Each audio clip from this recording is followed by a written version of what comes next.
Welcome back. This is part 2 of the Rowe R85 Jukebox repair set of videos. This particular video is going to be the replacement of the electrolytic capacitors. I finally got them in from shipment. Of course, I ordered them on eBay, and they didn't all come from one buyer. However, most of them all came in a couple days of each other. One of them came today, so I did have to wait a little while for that. It's been a few days, I should say, since I actually anticipated getting this stuff in.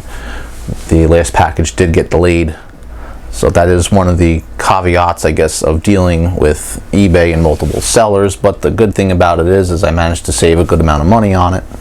Just have to wait some time. So obviously there's more here than what I need. That's just the way it goes. You're not going to buy individual capacitors online like that. You can buy them, obviously, if I'm going to go to like Mauser or Jameco or stuff like that, but it was actually a lot easier just to do it this way, believe it or not. So we can just take a quick look at what we got here. This is the 2200 50 volt capacitor here. This was the one I was mentioning that some of the coating was coming off on. It didn't look that great. And I won't actually go through the unboxing of all this. I will just pull it apart, but we'll see what we got inside here. Here's the whole lot. Again, going back to the first one we had was the 2200 microfarad 50 volt. This is the 2.2 microfarad 50 volt, 33 microfarad 16 volt, 100 microfarad 16 volt, 47 microfarad 16 volt.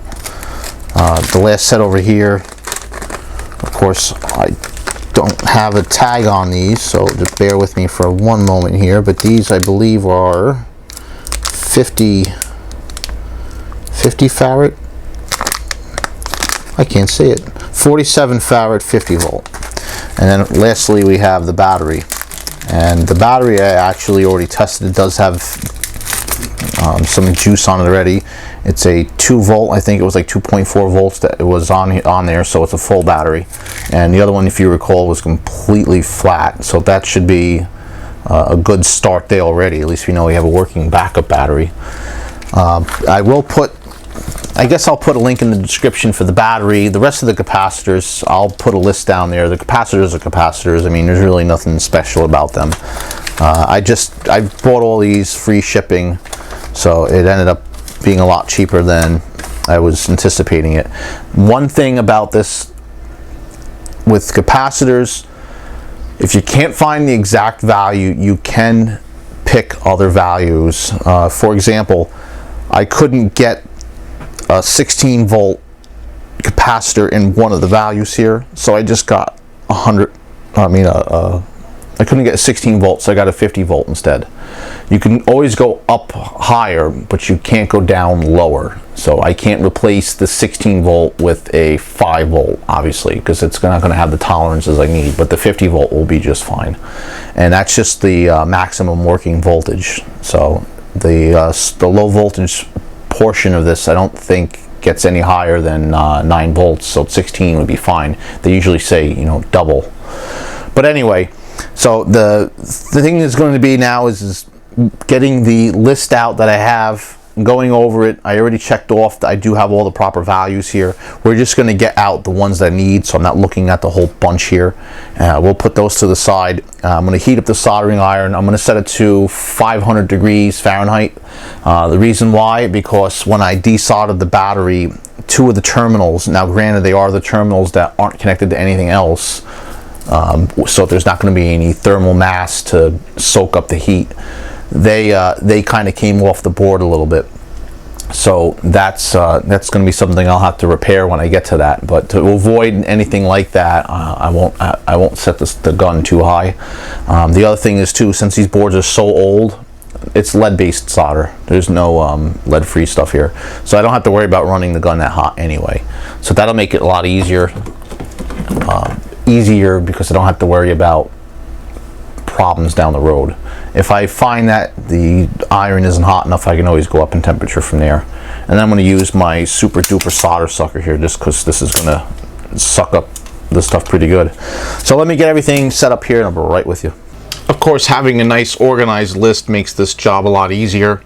You can see I have how many we need, what the capacitance and the voltages, noting that the top one up here is actually 50 volt that I have instead of the 16 volt.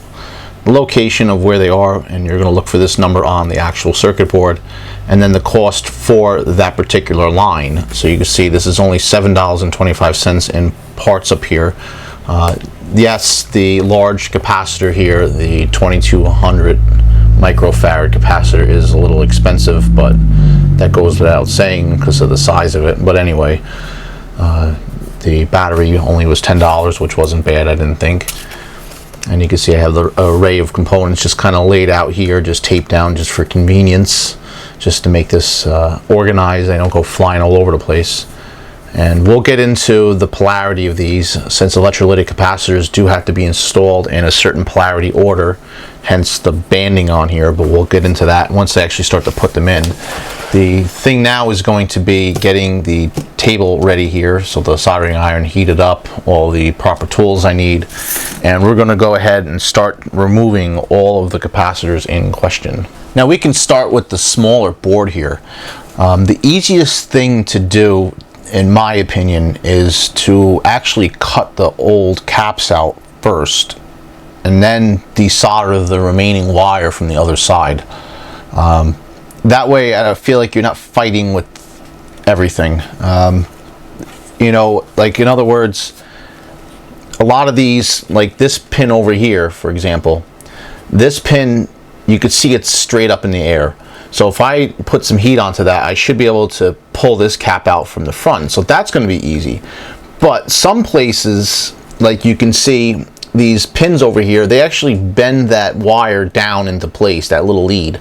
So they bend it in to hold the component in, and then they solder it in. And well, the problem with that is it's you have to wiggle that wire out, and it becomes a pain in the neck sometimes. So the easiest thing I find to do is if you take that component out, clip it out from the side over here. If that wire is bent out of the way, then you don't have to worry about, you know, having all that at the other end. You can actually probably just use the solder sucker and just suck the wire right out with the solder and everything. So we'll have to see. I'm sure the best way to do it for this situation will probably be on a case-by-case basis. We'll have to look at each pin and say, okay, this will be easier to pull out from the other side. We'll just apply some heat to it. So my method is, once you get the soldering iron heated up, which this one isn't yet, I wanted to point some things out because people actually ask me all the time, could you do a how to solder video? And I gladly would love to do that. I want to make it right, and I'm going to get a nice soldering kit so we can walk through it all together.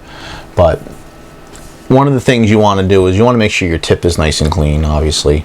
Now this tip's very heavily used. This is the original one that came with this particular iron here. This is the Hakko FX888D. This is my recommendation for an iron. I think it's a great iron, and certainly for the abuse I've put through in the couple of years I've had it now, it's worked very well. But anyway, you can see the tip here is pretty clean, and that's because I clean it very well. I'll just pitch up here real quick. You can see I have the soldering stand over here, and it's got this little ball, and I'll put some water in here, but I usually clean it right in here, you know, every time I put it away, or, you know, just putting it in the holder even, and that just keeps it nice and clean. And then way over here on the side you have my solder. I'll actually take this reel out, and what we're going to do is actually apply just a little bit of solder to the end of the tip, so it actually melts, and inside there's rosin, and the rosin is a form of acid, and what happens is the acid will remove any oxidation that's on this tip and give you the most amount of heat transfer, and that's what you want. The cleaner the tip, the better the heat transfer. So when I get into a component like over here, for example, you can see this is a chisel tip. When I put this onto here, as I'm bringing this in, I'm going to apply the solder at the same time. So, you know, I'm not far away, I'm really close. And the combination of the solder that's on here and just the dab of the new stuff I'm applying should get that surface to wet and melt pretty well, and then I should be able to pull that component out from the other side. And that's the process I'm going to go through on all these capacitors. And again, we'll just run through them real quick. Just the big guy over here, and then there's these large cans that go along the periphery out here, and then there's one smaller one over here. In this particular board, there isn't too many of them, so this one will be the quicker, I'd say, of the bunch. And it's also the smaller board, so it's more easy to manage. And this is the one we have to clean when it's done, because you can see it's pretty grimy, and that'll prevent any issues. And then while I'm here with the soldering iron, I'm also going to go through and I'm going to look at any iffy connections here. Like we can actually see this one over here, which is one of the ones we're going to remove for the large capacitor. You can see it's actually kind of crappy. It's pretty well pitted and stuff. There's some holes in there, so that's not a very good solder joint. But you can see the metal is just coming right off that the actual label. The metal is exposed, and that's not good.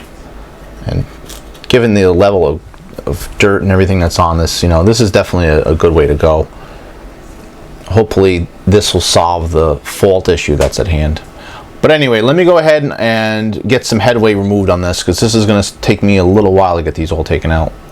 Okay, I removed the large capacitor just to get that one out the way first. And you can see over here, cleaned up the pads as best as I could. The hole is still there, so I can, obviously I did make sure the hole was unblocked, because that'll make it easier to resolder later on. But you can see that's where the glue was, and that's definitely not good to have that exposed. After all, I mean, that is the grounding body, but just in case another component or wire or anything comes in contact with that, you don't want it to short out. But there's probably a reason why that's coming apart too. I mean, like I said, they're old. But we're going to go ahead and continue with the rest of this. Now, I did mention that I have a list of what goes where. Now, I did actually write that down first, so if you didn't do that, you might want to replace these one for one. So if that's the case, then right now you'd want to put in the one that belongs here, obviously, before we move to the next. But I'm going to remove them all first, so that part of the process is done. But to basically do what I did, you could look and see this is a resistor capacitor number C13. And then you just look at the value that's on here and then mark that down on a piece of paper, and then that's how I purchased them all, obviously. So that's how they're going to go back together. I mean, everything is marked here, so anything you need to replace, you could just look at the board and see where it goes. So that's fundamentally the easy part. And since this is a one-sided board, meaning all the solder connections are on one side, all the copper traces are on one side, there's no components inside, and you can tell that by the bars that are on here. These are what connects traces to other traces. Normally that would be done internally, and you don't see any traces on the top here. There's less thermal mass to worry about, so these joints do heat up pretty quickly. That being said, having it set at 500, it's working. You can probably go up, a little bit if you want to get it to melt a little quicker, but I feel more comfortable working at the lower temperature, honestly. But yeah, I'm going to continue on the path here, and I'll come back to you once I have a good amount of stuff done. Alright, got all of the capacitors out, and I actually used some icy propyl here. This is 91% icy, an old toothbrush. This is just a basic bristle brush. There's no, it's just one of those, like ones of the free dentist brushes. And I mention that because a lot of these other brushes have like different kinds of bristles. This is, a more of a traditional toothbrush. So I tend to find this kind of brush works well for this. But what I did was I sprayed the whole back of the board here. And if you remember, it had like that white, almost looked like water damage, like that white corrosion that you see. Well, I sprayed it on here and I scrubbed the heck out of it with this brush. And I also have an even stiffer one. This is one that's specifically made for this task. This is an ESD safe brush, but I scrubbed the heck out of it and it came out pretty darn good. You can see there's almost like a sheen to it, and that's good. I got all the old flux off of here and all that old corrosion and stuff like that. Now there's some spots I got to pay some more attention to, like over here where there's this gunk. I'm not sure what that's all about, and You know, this is actually discoloration from heat almost, you know, and actually would indicate if there's a component bad on the other side too. Like over here you can see there's a lot of heat, so I can also test some of these other components here to see what's good or not. But if you look, there's some spots over here where the traces and the previous solder joints are a little bit iffy, so I'm going to go in here and pay this some attention too. Obviously if there's any bare copper, there's some spots here you may see, like down over here is a good one. You'll see those spots like that where it's scratched and you can see the bare copper. I'll cover that over with solder just to keep that from getting any kind of other corrosion, you know, getting like the green death or anything like that in it. But all in all, I'm pretty pleased with the way this looks so far. Now I still am going to use electronics cleaner on this because that doesn't leave a residue. This side's not too bad, but the other side that I started cleaning, yeah, you can see it's so dirty, it's just leaving this grime everywhere. So I'm going to have to, you know, give this a good cleaning job a couple times over, but that is a lot better than it looked before, for sure. And I know it may seem trivial, but you know what, honestly, it's not a bad thing to clean these boards. You know, there could be slight, who knows what, you know, some dust on here to causing issue. You never know.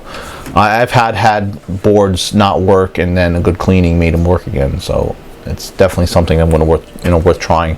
And of course, I'll have to do the final cleaning on this once I actually resolder in the capacitors. But you can see on my table here, just from scrubbing, how filthy this process is.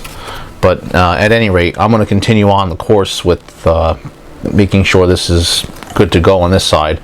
What I'll actually probably do is get the other board out and take the other capacitors out while I'm at it.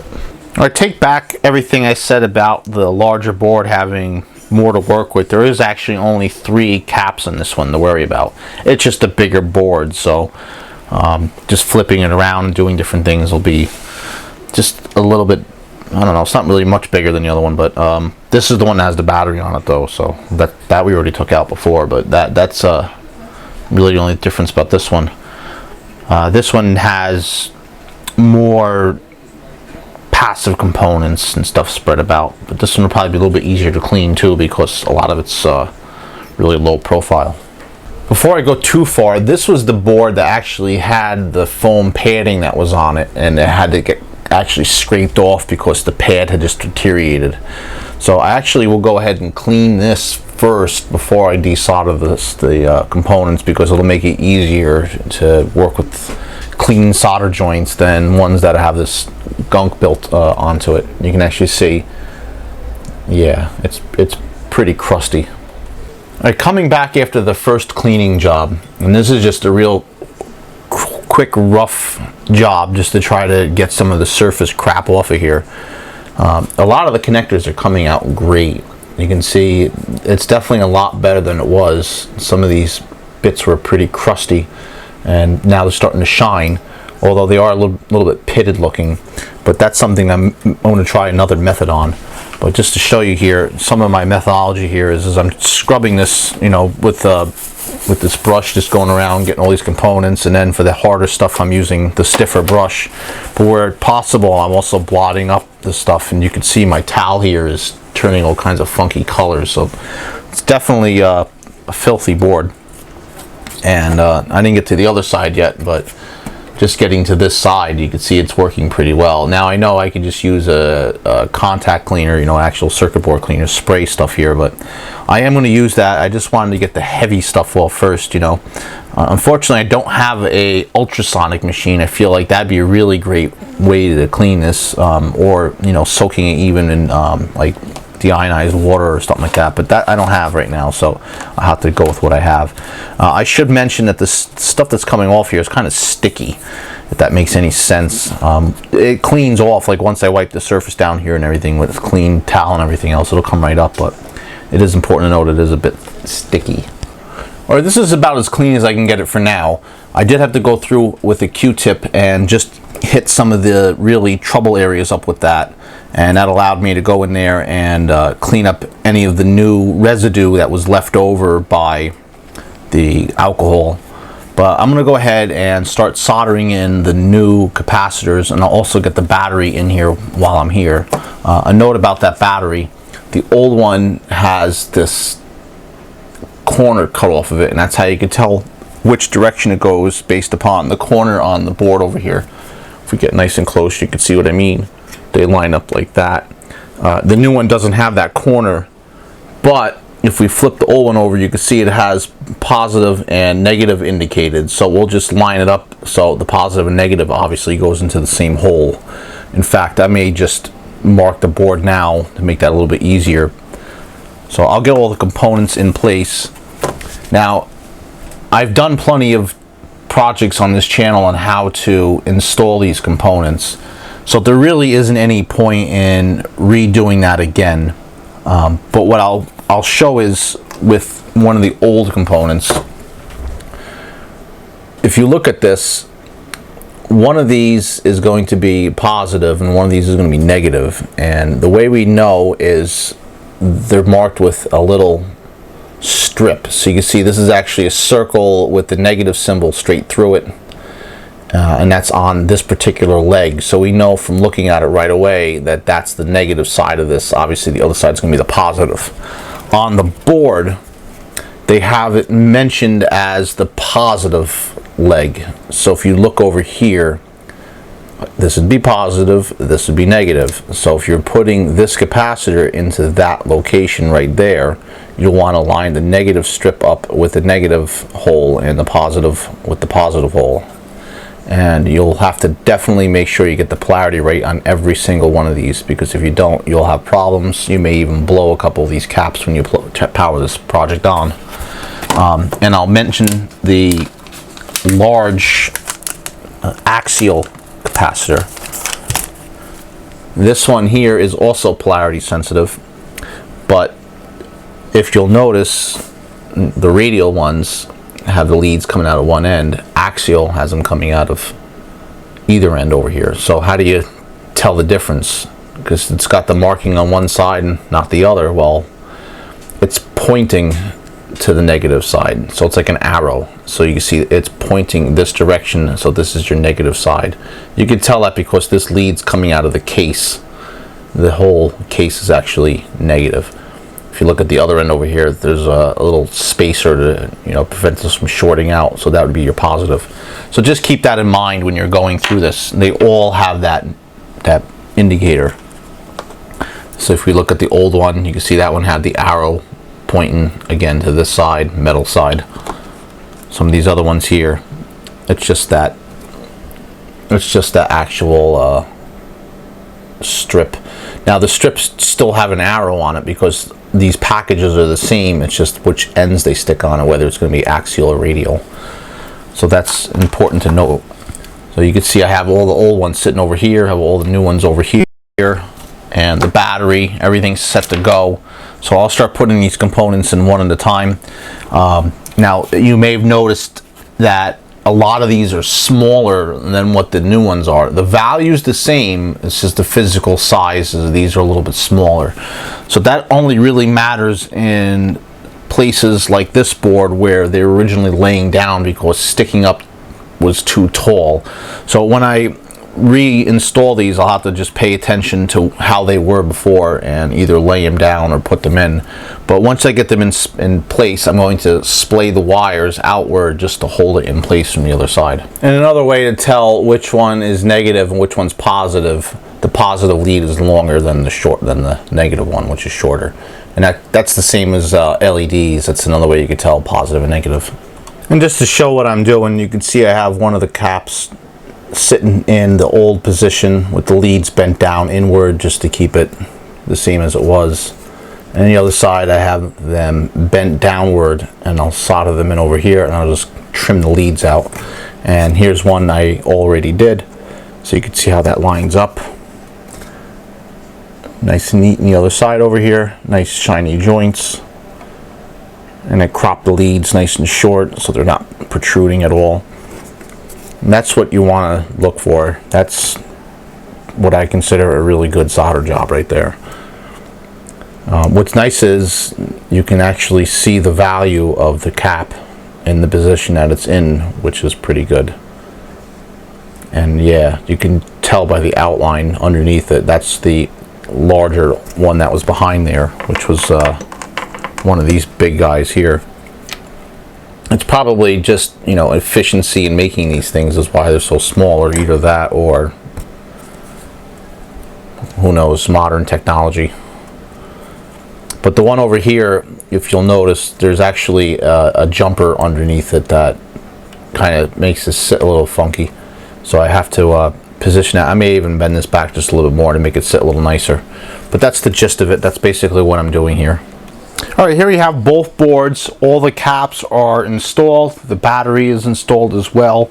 The only thing I have to do right now is just give it the final cleaning job, and that's something I just can't do at this particular moment. I don't have all the supplies I need in front of me, and it's just getting a little late in the night to be able to record that kind of a procedure. So I'm going to stop filming for now, put this stuff away, and when I get back to this project, I'll be able to clean that up and get the rest of that stuff done. But I'll take you just on a little quick tour here. You can see I actually put some hot glue, just a dab there, a dab underneath, another here, another here, just to keep this from flopping around. It's nice and tight. All the other caps sat in perfectly. Now, the only difference from these, from the original ones, is, like I said, they're just a little smaller, but in operation they should still work just as fine. One thing I did notice, I had this marked as C4, not C24, and I just left that one for last just to make sure I wasn't overlooking anything else. And the last cap I had, and that was the last hole left, so that just made sense that that's where it went. But you can see everything came out pretty good.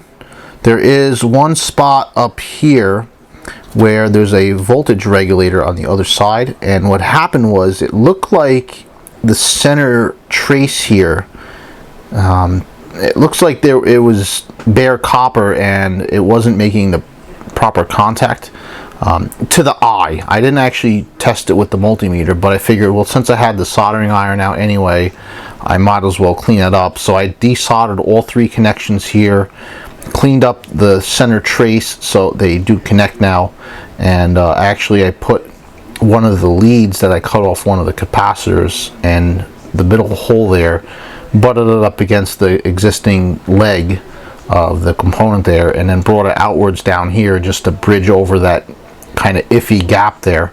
And then I did use the multimeter afterwards just to make sure these three pins don't have any kind of continuity between them, and they don't. But we can actually get in nice and close there. And by the way, I could tell you I have this board about an inch away from the lens in the camera, and it does a pretty good job of focusing in that closely. And that's without a macro lens too. Just taking a look at the other board here. You see some of the caps over here, how they came out. There's another one over here. Pretty good.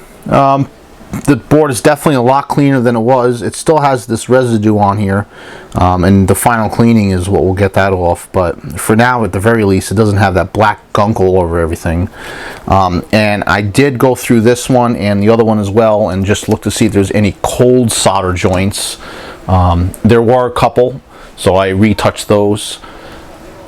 Over time, what happens is when you have the pad and the lead comes through and it sits down, if you don't have a good solder connection to begin with, they could just break apart a little bit, and then you don't have that good of a connection. So what you have to do is remove the old solder and then just resolder it in, just to make sure this is connected tight.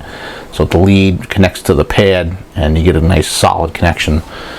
So that's basically all I did. Now I won't be able to physically test these out until I actually get them into the jukebox that they belong into, but at the very least we can just look these over and make sure there's no obvious problems. Now when I first looked at these, I was really kind of hoping I would have saw the skid marks, you know, the telltale sign that one of these components let out the magic smoke. You would see the burn marks on the pad and, you know, on the board, and maybe a hole in the old component, and then you can just desolder it and throw no one in, and pretty much that'd be your situation solved. But that wasn't the case, so it definitely is a little bit deeper. If it's not these two boards, then the problems are going to lie in the next chain. So it's either a problem with the main power supply coming in, or something further on that's not kicking in, like the motor on the turntable itself isn't spinning and it's kicking back to this board to cancel operation. You know, that's the thing that once I get the actual machine in front of me and these are in place, then I'll be able to look at it. But let me cut this recording now. I'll probably wrap up some other projects I have on my bench for the night, and next time I come back to this particular project, I'll have these boards cleaned. All right, I got the boards nice and clean. I used some electronics cleaner and a scrubby brush, and I just scrubbed everything down, and I got the rest of the residue off, cleaned the rest of the contacts really nice on here. Everything looks pretty good. I also went ahead and cut a piece of cardboard which fits into here perfectly, and that'll protect everything on here. The smaller board already has these pieces of cardboard that came with the unit that fit perfectly, and then I'm going to use this other piece behind here. I'll slide on the metal brackets. There's one there, there's one over here, and that's fundamentally it. So what I'll do is make an appointment with the owner to find out when I can go over there and slap these things into the machine. We'll give it a test at that point. Unfortunately, I won't be able to bring my recording equipment over there. It's just too much to do. So I'll probably end up just bringing my tablet, snag some pictures, maybe some short video on that, and then we'll figure out how to work with that later on once the time comes. But I'm not anticipating this actually working right away. I think I'll be in a better position to fully test this machine out now I know that these boards are in good condition. Ideal situation, they'll go into the machine and it'll work right away. I'm not anticipating that happening, of course. There'll probably be something else that's wrong with it, but we'll get to that once we get to that. But anyway, guys, I want to thank you for watching this particular series of video and all my videos. If you're not already a subscriber, you can click over here to subscribe. There'll also be a couple of videos up here at the top you could check out. And with that, I want to thank you for watching. We'll see you guys next time.